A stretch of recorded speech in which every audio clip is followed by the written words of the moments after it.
एक व्यक्ति का छोटा भाई करीब करीब 1 हफ्ते से घर से लापता था, उसका कहीं अता पता नहीं चल रहा था। तब वह व्यक्ति अपने भाई की पत्नी से बार-बार पूछता है कि मेरा भाई कहाँ गया? कोई जानकारी है? वो महिला कुछ नहीं बताती है, कहती है मुझे कोई जानकारी नहीं है। बस वो महिला रोती है। तो वह व्यक्ति कहता है कि तुम रो मत, कोई परेशानी हो, कोई दिक्कत हो तो मुझे बताओ, समस्या का हल निकालेंगे और तुम चिंता मत करो, तुम पर कोई आँच मैं नहीं आने दूंगा। कोई परेशानी है तो मुझे बताओ, साफ-साफ बता दो। वो महिला रोते हुए कहती है कि मैंने अपने पति को बाथरूम में दफन कर दिया है। जब वहीं उसका जेठ इतनी बात सुनता है, आश्चर्यचकित हो जाता है। फिर पुलिस को फोन करता है, पुलिस आती है, इस महिला को गिरफ्तार करती है, उससे कारण पूछती है कि अपने पति को बाथरूम में क्यों दफन किया। तब वह महिला ने जो कुछ बताई आप सब सुनेंगे, तो सुन करके आप सबके रोंगटे खड़े हो जाएंगे। आइए इस कहानी को जानने और समझने की कोशिश करते हैं कि एक कहानी है कहाँ की। ये कहानी शुरू होती है राजस्थान से। राजस्थान का भरतपुर का इलाका, यहीं के रहने वाले एक व्यक्ति जिनका नाम राधे श्याम शर्मा होता है। राधे श्याम शर्मा की पत्नी का नाम कमला देवी होता है। इनके 2 बेटे होते हैं। बड़े वाले बेटे का नाम अनिल शर्मा होता है, छोटे वाले बेटे का नाम सुरेंद्र शर्मा होता है। दोनों बेटों की शादी हो जाती है। पिता राधे श्याम सरकारी अध्यापक थे। कुछ दिन बाद जब रिटायर्ड हो जाते हैं, तो रिटायर्ड होने के कुछ ही दिन बाद उनकी मौत हो जाती है। जब मौत हो गई तो पेंशन पत्नी पाने लगती हैं कमला देवी। अब जो सुरेंद्र शर्मा था, अपनी पत्नी जिसका नाम रूबी होता है, 2010 में शादी होती है, पत्नी को साथ लेता है और माँ को साथ लेता है। आकर के आगरा के सिकंदरा थाना क्षेत्र के रेणुका धाम कॉलोनी में रहने लगता है। माँ का पेंशन सुरेंद्र शर्मा लेता था, कुछ पैसे अपने बड़े भाई अनिल शर्मा को देता था। बड़ा भाई राजस्थान में ही रहता था।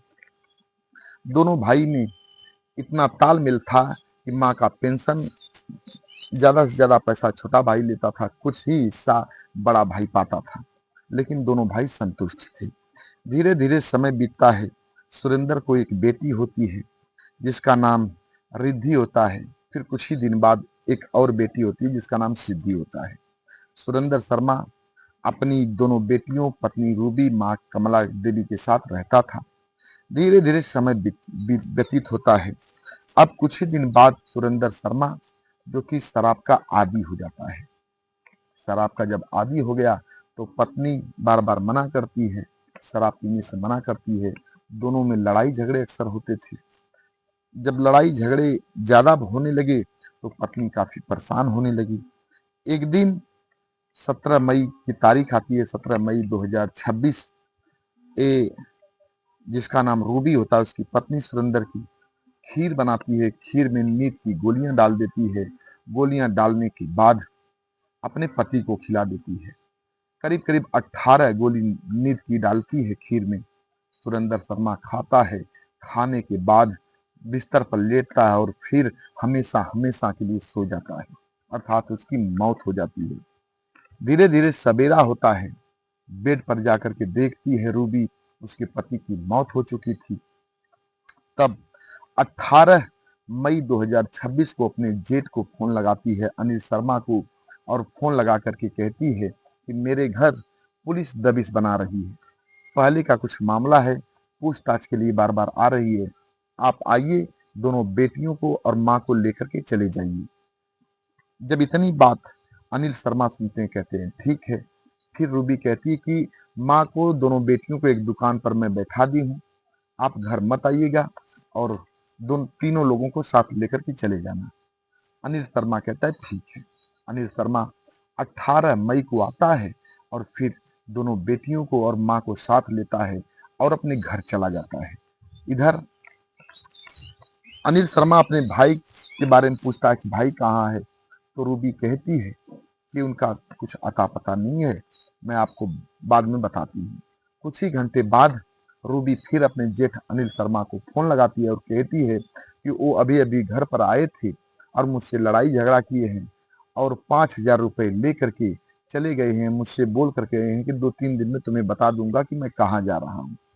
जब इतनी बात अनिल शर्मा सुनते हैं, कहते हैं कि ठीक है, जब बता मुझे बताना, अगर फोन करे तो। कहती है ठीक है। अब अगले दिन 19 तारीख आ जाती है। 19 तारीख को फिर फोन लगाती है अपने जेठ को। फोन लगाने के बाद कहती है कि आप आइए और मुझे भी अपने साथ लेकर के चलिए। उनका कुछ अता पता नहीं चल रहा है, मैं घर में अकेली हूँ, चलूंगी अपनी बेटियों के साथ रहूंगी। अनिल शर्मा कहती हैं ठीक है। अब अनिल शर्मा आते हैं। आने के बाद अपनी इस अनुज बधू को साथ लेते हैं। साथ लेने के बाद चले जाते हैं अपने घर। भाई के बारे में पूछते हैं तो कुछ नहीं बताती, कहती कि उनका फोन नहीं आया। अब जब वहां जाती है तो 1 हफ्ते तक अपनी बेटियों के साथ रहती है। साथ रहने के बाद फिर आ जाती है अपने सिकंदरा घर में।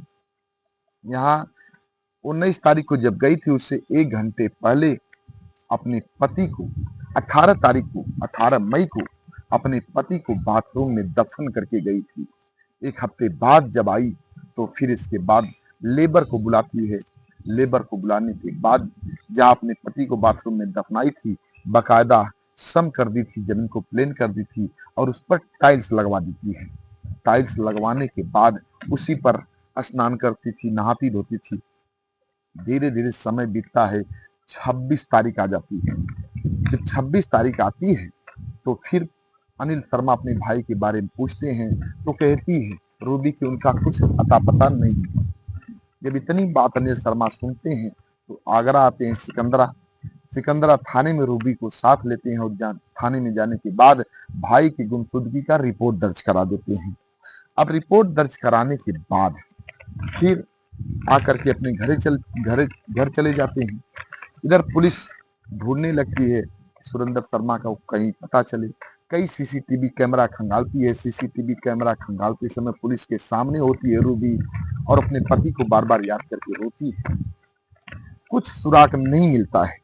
जब कुछ सुराग नहीं मिलता है तो पुलिस ठंडा पड़ जाती है, ढीली पड़ जाती है। कहीं अता पता नहीं चल रहा था। अब इधर इससे 1 हफ्ते बाद अपनी माँ को अनिल शर्मा लाते हैं और अपनी अनुज बधू के पास छोड़ जाते हैं। सोचते हैं कि अकेली है रूबी, उसका जी नहीं लगता होगा, माँ साथ रहेगी तो शायद 2 लोग साथ रहेंगे, बात विचार करेंगे तो उसका दिन भी कट जाएगा। यही सोच करके अनिल शर्मा अपनी माँ को छोड़ जाते हैं। 27 जून आ जाती है। 27 जून को अब अनिल शर्मा को शक होता है कि मेरा भाई पता नहीं कहाँ गया, मुझसे भी बात नहीं किया, अपनी पत्नी को भी कुछ नहीं बताया, आखिर वो गया कहाँ। कुछ ऐसे वीडियो उसको मिले, कुछ लोगों का वीडियो मिला जिससे पत्नियां पति को मार करके कहीं खाई में फेंक रही हैं, तो कहीं ड्राम में भर रही हैं, तो कहीं सीमेंट से उसको पैक करवा रही हैं। यही सब सोच रहा था अनिल शर्मा। उसे शक होता है। शक जब होता है तो अपनी माँ को 27 जून को अपने पास अपने घर लेकर के चला आता है। फिर भरतपुर जाता है। राजस्थान के भरतपुर में माँ का पूरा बैंक में लेकर के जाता है, पूरा बायोडाटा निकलवाता है कि आखिर माँ के पैसे जाते कहाँ हैं, क्योंकि इस बीच में उसको पैसे नहीं मिल रहे थे। जब बायोडाटा निकलवाता है तो उसमें पता चला कि माँ के पैसे कोई और निकालता है। अब अनिल शर्मा का शक और गहराने लगा। अब अनिल शर्मा एक दिन आता है रूबी के पास। रूबी से पूछता है कि मेरा भाई कहाँ है, सच सच बताओ। रूबी रोने लगती है, कहती मुझे कुछ जानकारी नहीं है। तब अनिल शर्मा कहता है कि देखो, परेशान मत हो, कोई दिक्कत हो, कोई परेशानी हो तो मुझसे साफ साफ कहो, परेशानी को हल करने में हम मदद करेंगे। तुम्हारे ऊपर कोई आंच नहीं आने दूंगा, तुम्हारे ऊपर कोई संकट नहीं आएगा। तुम साफ साफ मुझे बता दो, हम दोनों मिल करके समस्या का समाधान करेंगे। जब ही इतनी बात सुनती है रूबी, रूबी काफी भावुक हो जाती है। रूबी कहती है कि मैंने अपने पति को बाथरूम में दफन कर दिया है। जब इतनी बात अनिल शर्मा सुनता है, पैरों के तले जमीन खिसक जाती है। अनिल शर्मा पूछता है आखिर क्यों। तब रो करके कहती है कि मुझसे झगड़ा हुआ और उन्होंने फांसी लगा ली। आत्महत्या कर ली। मैं काफ़ी डरी हुई थी कि लोग पूछेंगे तो क्या बताऊँगी, इसलिए उनको बाथरूम में ही दफ़न कर दी। अब अनिल शर्मा तुरंत पुलिस को फ़ोन लगाते हैं। फ़ोन लगाने के बाद पुलिस को बुलाते हैं, पुलिस आती है। जब पुलिस आती है, रूबी शर्मा को पकड़ती है और पूछती है कि आखिर तूने अपने पति को क्यों मारा?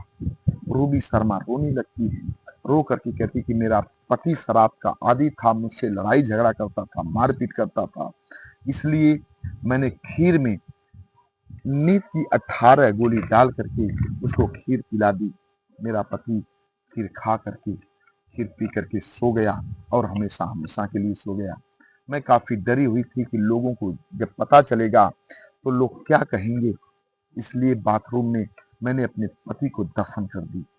पास पड़ोस की जितनी महिलाएं होती थी, लोग होते थे, जब पूछते थे तो यही कहती थी कहीं मुझे छोड़ कर के चले गए हैं।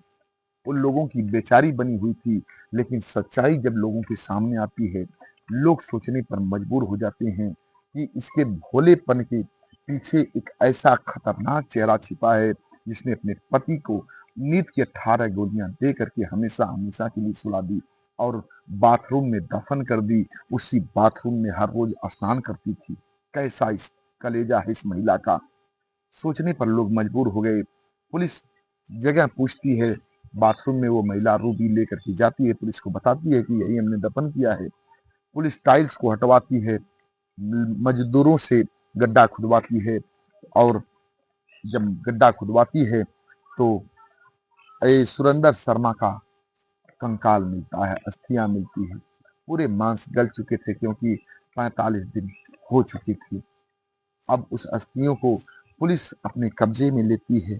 फोरेंसिक जांच के लिए डीएनए सैंपल लिया जाता है और फिर इसके बाद डीएनए चेक होता है तो पता चला कि ये सुरेंद्र शर्मा ही है और ये रूबी अपने जुर्म को कबूल करती है। भाई का रो रो करके बुरा हाल होता है, दोनों बेटियों का रो रो करके बुरा हाल होता है, माँ का रो रो करके बुरा हाल होता है। पास पड़ोस के सभी लोग इस घटना को सुन करके दंग थे कि आखिर ये महिला कितनी क्रूर हो गई जो अपने पति को इस कदर मौत दे दी। अब वो पुलिस के गिरफ्त में होती है, पुलिस उसे पकड़ करके कोर्ट लेकर के जाती है, कोर्ट उसे जेल भेज देती है। इधर घर के लोग कड़ी से कड़ी सजा की मांग कर रहे हैं और रूबी इस वक्त पुलिस के गिरफ्त में है। देखते हैं उसे क्या सजा मिलती है। ये थी राजस्थान की रहने वाली रूबी की एक कहानी, जो कि अपने पति को इस कदर मौत दे दी जिसे सुन करके लोग दंग रह गए। बस आज की कहानी इतना तक। इस घटनाक्रम को सुनाने का उद्देश्य किसी को परेशान करना नहीं है, किसी के दिल को दुखाना नहीं है, बस आप सबको सचेत करना है, आप सबको जागरूक करना है। मिलते हैं अगले एपिसोड में किसी नई कहानी के साथ, तब तक के लिए नमस्कार।